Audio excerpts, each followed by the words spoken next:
News on the News at 10 with Ayotunde Balogun.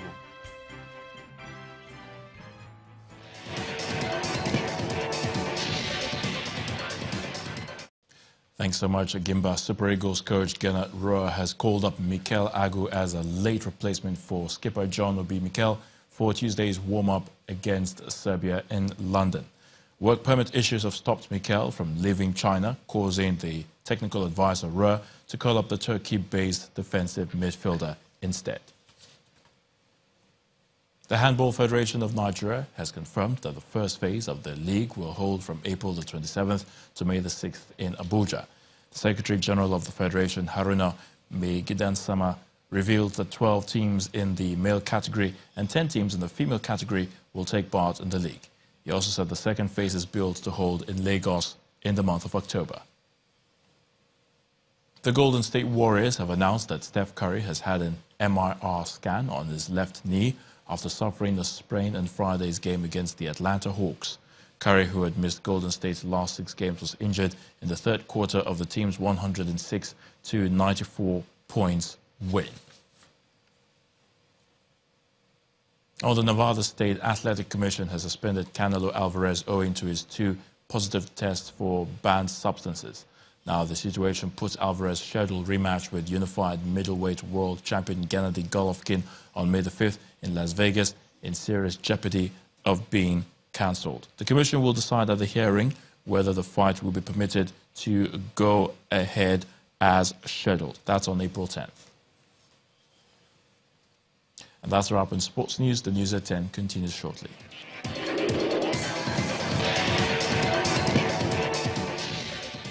Thousands of Americans and sympathizers gathered in Washington, D.C. and other states in the U.S. and across Europe, led by survivors of last month's Florida school massacre, which reignited public anger over mass shootings in the U.S. The protests aim to break a legislative gridlock that has long hindered efforts to increase restrictions on firearm sales in a nation where mass shootings at schools and colleges have become a frequent occurrence. Calls for gun control have intensified across the United States and Europe, with thousands of demonstrators taking to the streets. Students and their families have become high-profile advocates, urging state and national lawmakers to ban weapons typically used in mass shootings. After me. Spread the word! In Washington, various victims of gun violence took turns on stage. Even Yolanda Renee King, granddaughter of Dr. Martin Luther King Jr., was not left out as she led the crowd in a chant for gun restrictions. Spread the word! Now you heard! All across the nation! We are going to be a great generation! From grief to hope, parents of the victims of the Majority Stoneman Douglas High School shooting in Parkland, Florida, plea for a change in the existing gun laws. This time must be different. One of the lucky survivors, Samantha Mayer, relieves moments of the sad day. On the 14th of February, I was shot in the knee in my 4th period classroom. My classmates and I laid helplessly on the floor, hearing and feeling rapid gunfire. As I am aware that the horrific tape that replays in my head will never be rewinded, I am also aware that the need for change is overdue. Legislative gridlock has frustrated efforts to increase restrictions on firearm sales in the U.S. Whether this desired change will see the light of day in view of the mounting pressure from citizens remains to be seen. The government of the Democratic Republic of Congo says that it will not attend a donor conference in Geneva next month. The meeting aims to raise nearly $1.7 billion for what the United Nations has described as a catastrophic humanitarian crisis. But the DRC says that the UN is giving the country a bad image.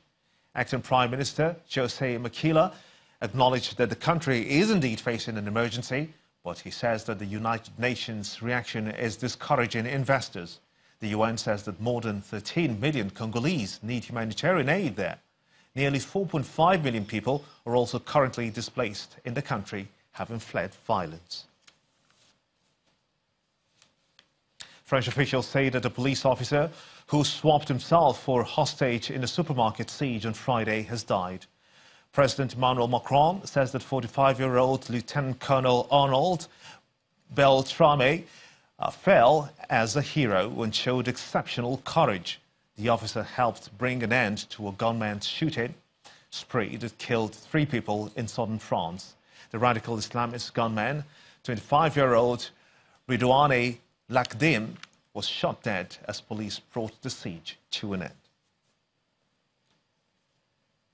And the main news again, the Inspector General of Police, Ibrahim Idris, today gave assurance on the return of the last Dapchi schoolgirl in Boko Haram captivity anytime from now, as he toured schools in the northeast. Also today, the Nigerian army reopened the major expressway linking Maiduguri and Bama towns after 4 years of closure following capture by Boko Haram terrorists.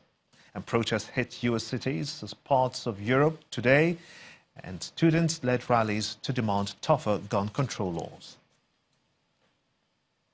And that's all has been on the news at 10 tonight. I want to thank everyone for being a part of it. On behalf of us here